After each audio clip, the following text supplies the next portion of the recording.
आज सावन के पावन महीना में भोलेनाथ कैलाश पर्वत पे जाके बैठल बड़े। पार्वती जी कहतरिया असही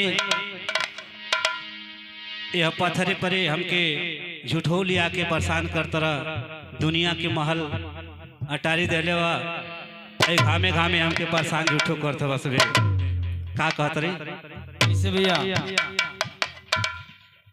बीते पत्थर पर जिंदगी और नायरा मुलागता। बीते पत्थर पर जिंदगी नायरा मलागता। आ कहिया घर बनवई बाबल मुआ घाम लागता। कहिया घर बनवई बाबल मुआ घाम लागता। और बीते पत्थर पर जिंदगी और बीते पत्थर पर जिंदगी नायराम लागता। कहिया घर बनवई बाबल मुआ घाम लागता। कहिया घर बनवई बाबल मुआ घाम लागता। बीते पत्थर पर जिंदगी जैसी बीते पत्थर पर जिंदगी नायराम लागता। कहिया घर बनवई बाबल मुआ घाम लागता। कहिया घर बनवई बाबल मुआ घाम लागता। कहिया घर बनवई बाबल मुआ घाम लागता। का तारी रहिया चलत जे कुछ हो मांग लेला सबके दाने दे चला ला बतावा। अपने ते पहाड़ पे बस अलावा उठी तू तही झोपड़ियों नहीं खिवा। ई बतावा जिंदगी हमार कैसे कटी तोरे संगे का कहतरी।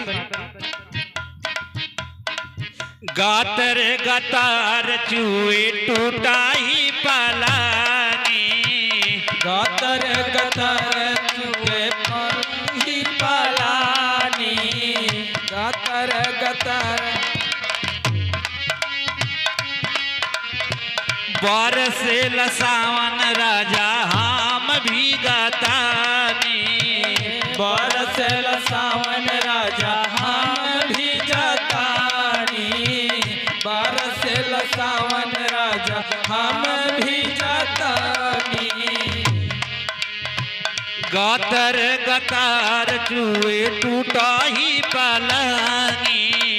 बरसे लसावन राजा हम भी गातानी। नशा में भाग धतूर के रोज काम लगाता। नशा में भाग धतूर के रोज काम लगाता। कहिया घर बनवई बाबल मुआ घाम लागता। कहिया घर बनवई बाबल मुआ घाम लागता। बीते पत्थर पर जिंदगी बीते पत्थर पर जिंदगी नायराम लागता।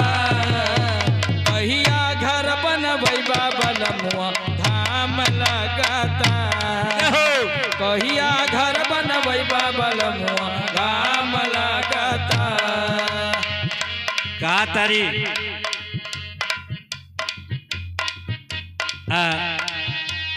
अरुआ के दिमाग इतना बा कि मने जो के हो हंसी कह देना तब हो उनके सोना के हर एक चीज दे दी है जला महल अटारी। अपने ते थी खपड़ेलो नहीं खिबा।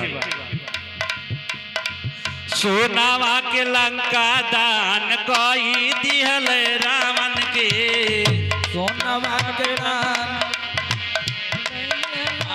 सोनवा के लंका के दान कैला रावण के। हो लगावले बानी मेला रउआ सावन के। हो लगौले रउआ सोनावा के लंका दान कोई दिहली रावण के। झूठा हो लगवले बानी मेला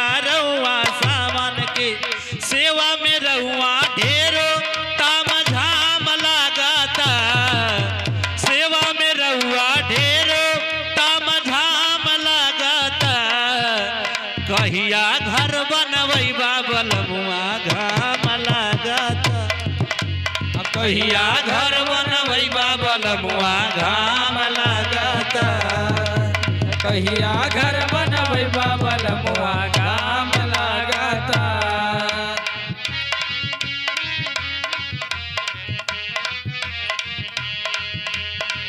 कैसे के मनाई हम बाबुआ गणेश के कैसे मनाई हम बाबुआ गणेश के लेटू खातिर बोले बाड़े घर में कलेश के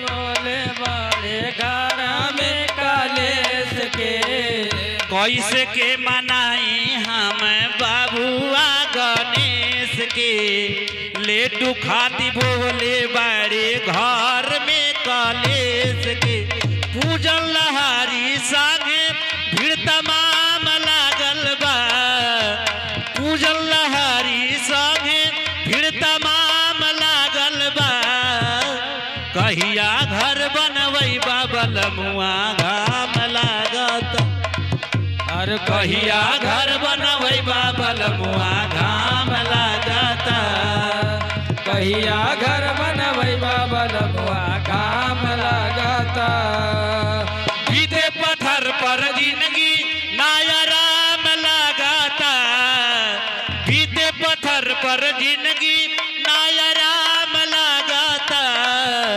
कहिया घर बनवै बलमुआ घाम लगाता कहिया घर बनवै बलमुआ घाम लगाता कहिया घर बनवै बलमुआ घाम लागता कहिया घर बनवै बलमुआ घाम लागता।